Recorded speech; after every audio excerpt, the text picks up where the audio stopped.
When we talk about the militia groups that were involved in the insurrection, do you think we've learned anything new about them?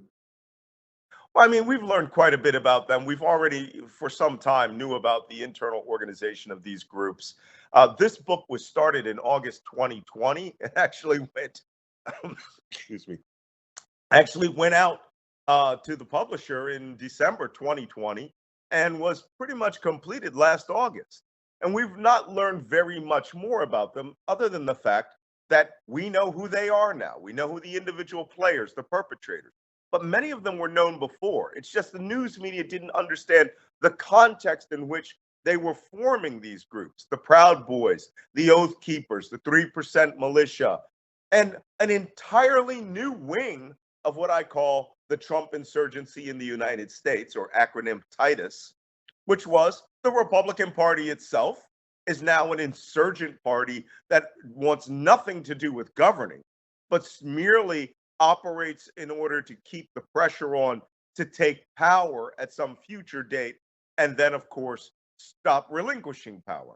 And then the third wing of the T.I.T.U.S was the average Trump voter who saw all of the events. And as you see right now, there's a poll that says, I believe it's 57, 58% of all Trump supporters viewed the attack on the Capitol as an act of patriotism. They don't view it as a crime.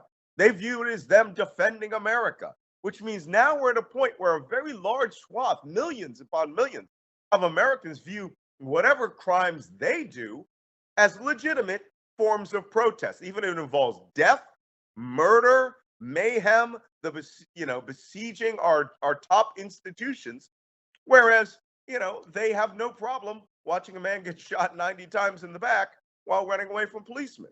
So long as they have this belief that they are the only ones who can be, who are the arbiters of the law, that their version of America is the only version of America that's legitimate, and you see them cry and protest when the laws are applied to them. The people who were arrested in the siege of January 6th, going to trial and finding themselves not remorseful, but upset that they had to go into a real jail. Or people like Peter Navarro, they were upset that they were handcuffed when the police came to arrest them. Things that normal Americans understand is what happens when you commit crimes. This, I think, antagonizes them.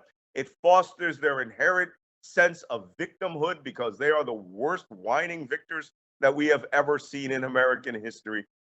Second only to the Southerners at the end of the Civil War, I should say. And this burns in them, and that is what fuels their energy to support Donald Trump and to start talking about revenge against other Americans.